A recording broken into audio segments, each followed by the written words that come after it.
Hello friends, welcome back to Aayat classes. हमने अपने पिछले वीडियो में पॉलिटिकल साइंस 12th के बोर्ड के क्वेश्चन बैंक को डिस्कस किया था। आज हम अपने इस लेक्चर में, इस वीडियो में हिस्ट्री के क्वेश्चन बैंक को डिस्कस करेंगे, जिसमें chapter first and chapter second को हम डिस्कस करने की कोशिश करेंगे। तो अपने डिस्कशन को स्टार्ट करने से पहले मैं आपको बता दूं स्टूडेंट्स कि ये जो क्वेश्चन बैंक हमें बोर्ड से मिले हैं, तो ये क्वेश्चन बैंक ज़रूरी नहीं कि आपके बोर्ड के एग्ज़ाम में यही सेम क्वेश्चंस आपको पूछे जाए। सेकेंडली, ये सिर्फ आपको प्रैक्टिस के लिए दिया गया है। बट अगर हम पूरे सिलेबस का एनालिसिस करते हैं तो हमें पता चलता है कि ये सारे सिलेबस को ही कवर करता है। और अगर हमने इन सारे क्वेश्चंस को अच्छे से प्रैक्टिस कर लिया तो हमें अच्छे मार्क्स बोर्ड में मिल सकते हैं। ओके स्टूडेंट्स, तो हम अपना टाइम वेस्ट ना करते हुए फर्स्ट चैप्टर का रिवीजन और फर्स्ट चैप्टर का सॉल्यूशन स्टार्ट करते हैं। तो फ्रेंड्स, हमारा जो फर्स्ट चैप्टर है, renaissance in Europe and development of science, जिसका question number 1, choose the correct alternative and rewrite the statement. कि यहाँ पर क्या आपको क्वेश्चन दिया हुआ है कि यहाँ पे कुछ आपको फिल इन द ब्लैंक्स है, साथ ही साथ उसके कुछ ऑप्शंस दिए हुए हैं। आपने उस फिल इन द ब्लैंक और उस सेंटेंस को पूरा कंप्लीट करना है और उसको फिर से लिखना है, रीराइट द स्टेटमेंट। कि वो उस स्टेटमेंट को आपने उस ऑप्शन के साथ पूरा फिर से लिखना है वहाँ पर, तभी आपको मार्क्स मिलेगा। सिर्फ स्टूडेंट्स क्या करते हैं कि जो उसका राइट ऑप्शन है सिर्फ वो ही लिख देते हैं, तो ये गलत होगा। तो एग्जामिनर के पास वहाँ पर चांसेस है कि वो आपको रॉन्ग भी कर दे, बिकॉज यहाँ पे वो अपने क्वेश्चन में ही क्या दिया है, रीराइट द स्टेटमेंट, कि आपको वो स्टेटमेंट फिर से लिखना है। ओके स्टूडेंट्स, तो क्वेश्चन 1A का जो फर्स्ट है, इंडस्ट्रियल रिवॉल्यूशन फर्स्ट बिगन इन। तो यहाँ पर आपको जो ऑप्शंस दिए गए हैं, America, England, France and Germany. तो इसका राइट आंसर जो है इंग्लैंड है। कि जो इंडस्ट्रियल रिवॉल्यूशन है फर्स्ट जो यहाँ पर स्टार्ट हुआ है वो इंग्लैंड है। सेकेंड क्वेश्चन है, the Italian traveller dash introduce China and other Asian countries to Europe. तो इसके जो ऑप्शंस दिए हुए हैं, इब्ने बतूता, देन सेकेंड है Columbus, then Ferdinand Magellan, D Marco Polo. तो इसका जो राइट आंसर आएगा Marco Polo. The Italian traveller Marco Polo introduce China and other Asian countries to the Europe. इस तरीके से आप अपना आंसर लिखेंगे। थर्ड क्वेश्चन है, in 1609 dash prepared a more sophisticated telescope which enabled the further research in the field of astronomy. तो इसके जो ऑप्शंस दिए गए हैं, Kepler, John Kay, Galileo and Copernicus. तो इसका जो राइट आंसर है गैलीलियो है। Fourth question, with the support of the king Ferdinand and queen Isabel of Spain dash set sail in search of India. तो इसके जो ऑप्शंस दिए गए हैं students, Columbus, Vasco da Gama, Mungo Park, then Bartolomeu Dias. तो इसका जो right answer है कोलंबस है। Question 5, Vasco da Gama landed at the Indian port of dash in 1498। तो Vasco da Gama Indian port में 1498 में कहाँ पर आए थे। तो उसके ऑप्शंस दिए गए हैं, मद्रास, कन्याकुमारी, कालीकट एंड कोचीन। तो इसका जो राइट आंसर है कैलीकट और कोझिकोडे। ये दोनों में से आपको कोई भी पूछ सकता है। वो वहाँ पे ऑप्शन में भी वो कोझिकोडे भी दे सकता है या कालीकट भी पूछ सकता है। तो हमें दोनों नाम पता होना ज़रूरी है। Then question 6, a machine called spinning jenny was created by dash in England. तो इसके ऑप्शंस दिए गए हैं, James Hargreaves, then Richard Arkwright, then C Edmund Cartwright, D John Kay. तो इसका राइट आंसर है James Hargreaves. Okay friends, then question 1B, find the incorrect pair from group B and write the correct ones. कि यहाँ पर group B में जो incorrect pairs बने हुए हैं उसको करेक्ट कर कर हमने फिर से लिखना है करेक्ट पेयर को। ओके, तो जो क्वेश्चन 1 है, जो सेट 1 है, तो उसमें जो आपको फर्स्ट पेयर दिया हुआ है, John Kay flying shuttle, then Samuel Crompton cotton gin, then Edmund Cartwright power loom, James Watt steam engine. तो इसका जो इनकरेक्ट पेयर है सेकेंड वन है सैमुअल क्रॉम्पटन कॉटन गिन। तो इसका राइट क्या आएगा, बी में क्या लिखेंगे, spinning mule. Okay, then second set है, सेकेंड सेट में जो फोर्थ वाला है प्रिंटिंग प्रेस मार्को पोलो। तो ये इसका इनकरेक्ट पेयर है और इसका करेक्ट जो आप पेयर लिखेंगे प्रिंटिंग प्रेस जॉन्स ग्यूटेनबर्ग। ओके, तो ये आप उसका करेक्ट पेयर लिखेंगे इस तरीके से। Question 2A, right the names of historical places persons and events. के इस क्वेश्चन में आपको इस तरीके से स्टेटमेंट्स दिए जाएंगे जहाँ पर आप हमें हिस्टोरिकल प्लेसेस पर्सन के नाम या इवेंट्स बताना होगा।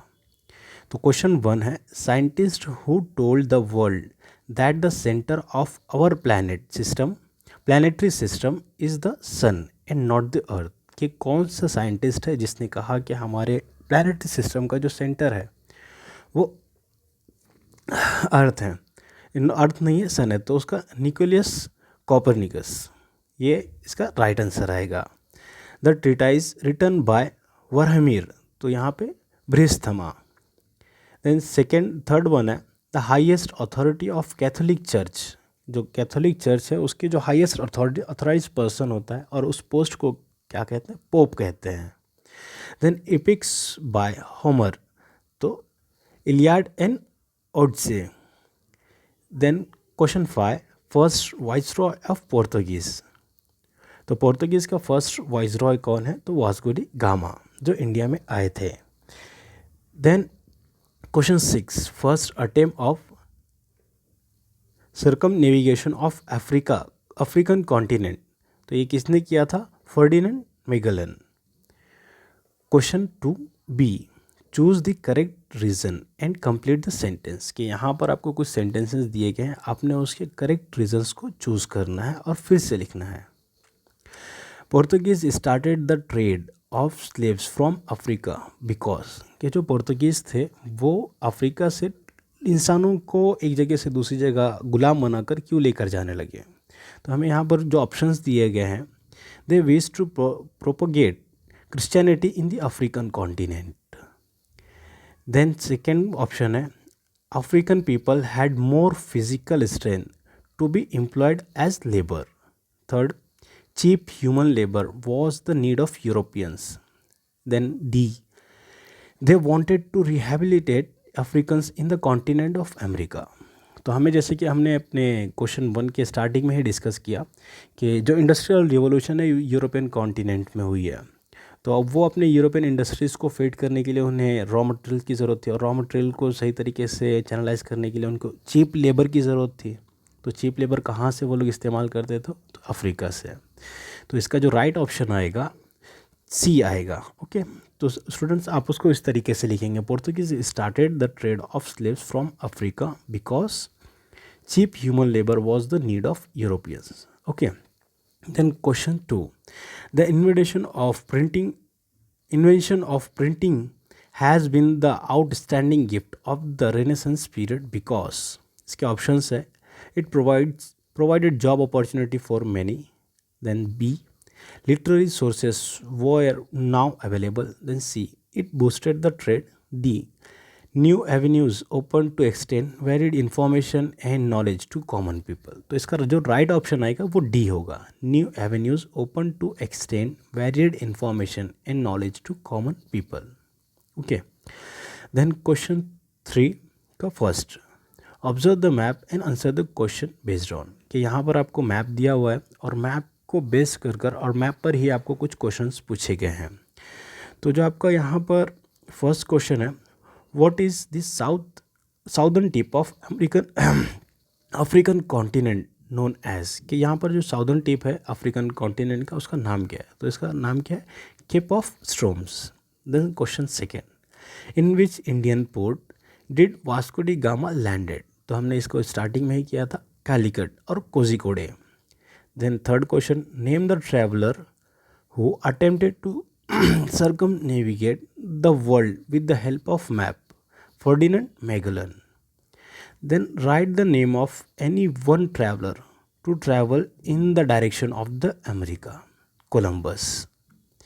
Then what is this map related to, or which information do we get with the help of this map, कि यहाँ पर आपको एक ही क्वेश्चन में 2 क्वेश्चंस पूछे गए हैं। तो उसका इस क्या फर्स्ट क्वेश्चन क्या है, what is this map related to, ये मैप किस चीज़ से रिलेटेड है। तो this map shows the sea route, then this map gives us information related to travelers, expeditions, the discovery of various countries and continents. Okay students, तो आपने map वाले questions जब भी अटेम्प्ट करेंगे तो हमें मैप रीडिंग और मैप में डायरेक्शंस और उसमें कहाँ कहाँ पर किस इंडिकेशंस का इस्तेमाल किया गया है वो देखना बहुत ज़रूरी है। और मैप वाले क्वेश्चंस आप बोल सकते हैं कि मैप वाले क्वेश्चंस आपके हाथ के क्वेश्चंस होते हैं, आपके वो क्वेश्चंस कभी रॉन्ग होने नहीं चाहिए। तो मैप रीडिंग अगर आप सही से करते हैं तो ये चीज़ आपको सिर्फ पॉलिटिकल साइंस या हिस्ट्री में ही फ़ायदा नहीं देती, साथ ही साथ ज्योग्राफी में भी इसका फ़ायदा होता है। तो हमें इन मैप वाले क्वेश्चंस को केयरफुली करना चाहिए। Then question third B, complete the concept map, कि यहाँ पर आपको कंसेप्ट मैप दिए गए हैं। सबसे पहला है कंप्लीट द फॉलोइंग टेबल, तो यहाँ पर आपको टेबल में डिस्कवरीज एंड डिस्कवरर दिए हैं। तो यहाँ पर आपको सबसे पहले एबिल जेनसेंस तास्मान, तो इसका इन्होंने किस चीज़ को डिस्कवर किया था, और तो वो न्यूजीलैंड है। देन डिस्कवरी ऑफ मडेरिया एंड एजोरस, तो यहाँ पे हेनरी द नेविगेटर, इन्होंने इस चीज़ को, इस एरिया को डिस्कवर किया था। देन मोंगो पार्क, इन्होंने कहाँ किस चीज़ को डिस्कवर किया था, तो वो वेस्टर्न अफ्रीकन पार्ट को उन्होंने डिस्कवर किया था। Then discovered the delta region of Amazon, तो अमेज़न का जो डेल्टा रीजन है तो उसको किसने डिस्कवर किया है, तो वो अमेरिगो वेस्पुसी। ओके स्टूडेंट्स, तो आपने इस चीज़ को बाय हार्ट आपको लर्न करना पड़ेगा, क्योंकि यहाँ पर आपको बहुत सारे नाम दिए गए हैं। और आप इसको और इजी बनाने के लिए आप ये भी कर सकते हो कि कौन से प्लेसेस को और कौन सी कॉन्टिनेंट्स को किन डिस्कवरर ने इन्वेंट किया है और किन डिस्कवरर ने डिस्कवर किया है। तो आपने वहाँ पर उस पर्टिकुलर प्लेस पर उस डिस्कवरर का नाम वहाँ पर आप लिख दो और उसको बार बार देखो। सिर्फ अब अगर जैसे जब हमें नींद आती है या बोर होता है उस वक्त अगर हमने सिर्फ इतना ही किया तो हमारे 3 से 4 मार्क्स तो ऐसे ही मिल जाते हैं हमें। तो हमारे फ्री वक्त का भी हमें यूटिलाइजेशन आना चाहिए। ओके, देन सेकेंड जो कंसेप्ट मैप दिया गया है आपको, साइंटिफिक इंस्टीट्यूशंस। तो साइंटिफिक इंस्टीट्यूशन मतलब यहाँ पर कुछ आपको इंस्टीट्यूशंस के नाम दिए गए हैं, साथ ही साथ कुछ रीजन्स के नाम दिए गए वहाँ पर कौन सा इंस्टीट्यूशन मौजूद है। तो यहाँ पर जो आपको ऊपर है royal society for improving natural knowledge, तो ये लंदन में मौजूद है। देन सेकेंडली फ्रांस में, तो फ्रांस में क्या है, फ्रेंच एकेडमी ऑफ साइंसेस है। देन एकेडमी फॉर एक्सपेरिमेंट, तो ये कहाँ है, फ्लोरेंस में है। देन यहाँ पर आपको रॉन्ग दे दिया है उन्होंने, फिर से लंदन पूछा है बट कि यहाँ पे रोम आना चाहिए। तो यहाँ पर रोम में क्या है, एकेडमी ऑफ द लाइसन आइड और लाइसन एकेडमी। ओके, यहाँ पर जो मराठी मीडियम से और मराठी लैंग्वेज से बेस्ड स्टूडेंट्स हैं उनको मेनली ये जो नाम है, नाम के प्रोनाउंस में थोड़ी प्रॉब्लम होती है। बट स्टूडेंट्स आप इसको आप उस तरीके से नहीं ले सकते हैं। आप उसको आप क्या करें कि इसकी स्पेलिंग को लर्न कर लें। आप प्रोनाउंसिएशन मैटर नहीं करता है, क्योंकि आपको वहाँ पर एग्ज़ाम में लिखना है ना कि बोल कर बताना है। तो आप उसकी स्पेलिंग को लर्न करना है, बाद में लिख दे उसको वैसे ही, तो उससे नहीं फ़र्क पड़ता कि आपको वो प्रोनाउंसिएशन सही से आ रही है या नहीं आ रही है। प्रोनाउंसिएशन करने के लिए तो बाकी की लाइफ पड़ा ही है, तो आप उसको बाद में अच्छे से अपनी ज़बान पर बोल कर ला सकते हो। बट अभी आपने एग्ज़ाम के पॉइंट ऑफ व्यू से आप उसको स्पेलिंग को सही तरीके से लर्न करने, that is enough. Okay, then causes of failure of crusaders, कि जो क्रूसेडर्स हुआ था तो उसके फेलियर की कॉजेज़ क्या क्या हैं, तो आपने ये कॉजेज़ लिखना है। तो सबसे पहला कॉज जो है कॉमन पीपल लूजिंग फेथ, कि जो कॉमन पीपल थे उनका जो फेथ था क्रूसेडर्स पर वो उठ गया था। Then rift between the pope and the European king is widen, जो दूरी थी पोप के बीच में और यूरोपियन किंग के बीच में वो बढ़ने लगी। Then dispute between the pope and the German emperor, then non cooperation by the emperor of the Byzantine, तो इनके बीच में जो कोऑपरेशन था वो सारी चीज़ें बढ़ने लगी। और ये कुछ रीजन्स है और कुछ कॉजेस हैं हमारे फेलियर के क्रूसेडर्स के। ओके स्टूडेंट्स, देन इसके जो थ्योरेटिकल आंसर्स है या जो लॉन्ग आंसर्स है इसको हम अपने नेक्स्ट वीडियोज़ में कोशिश करेंगे कि हम अपलोड करें। बट अगर आप चाहते हैं कि हम इस तरीके से वीडियोस बनाते हैं तो हमें आपको सपोर्ट करना पड़ेगा। और वो सपोर्ट किस तरीके से, हमारे चैनल को आप सब्सक्राइब कीजिए और अपने कमेंट्स में बताइए कि आपके क्या डाउट्स है और आप आगे इस तरीके के वीडियोस चाहते हैं या नहीं चाहते हैं, तो स्टूडेंट्स हम आगे फॉलोअप दे सकते हैं। तो हमारा सेकेंड चैप्टर के हम ऑब्जेक्टिव्स भी डिस्कस कर लेते हैं। तो सेकेंड चैप्टर हमारा क्या है, European colonialism. Second question 1A, choose the correct alternative and rewrite the statement. First question है, declaration of independence was drafted by. तो इसके जो ऑप्शंस है, George Washington, B Thomas Jefferson, C Lord Amherst, D Lord Cornwallis. तो इसका जो right answer है, Thomas Jefferson ने डिक्लेरेशन ऑफ इंडिपेंडेंस को ड्राफ्ट किया था। Okay, then question 2, the second Anglo Burmese war fought during the times of dash. तो यहाँ पर जो आपको ऑप्शंस दिए गए हैं, A Lord Amherst, then B Lord Dufferin, C Lord Dalhousie, D Ashley Eden. तो इसका जो राइट आंसर है, सी लॉर्ड डलहाउसी आएगा। Third, India was a dash colony. तो इसका जो राइट आंसर है, B British, India was a British colony. Then question 4, in 1496 dash was granted permission to establish colonies on the American land. तो इसके options दिए गए हैं, Warren Hastings, B John Cabot, C James Watt, D Lord Dalhousie. तो इसका जो right answer है, B John एबुट।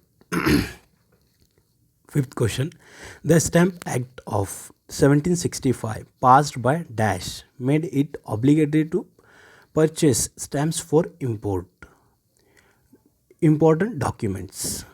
तो यहाँ पर जो आपको ऑप्शंस दिए गए हैं, फ्रांस, बी स्पेन, सी इंग्लैंड, डी अमेरिका। तो इसका राइट आंसर जो है, सी इंग्लैंड।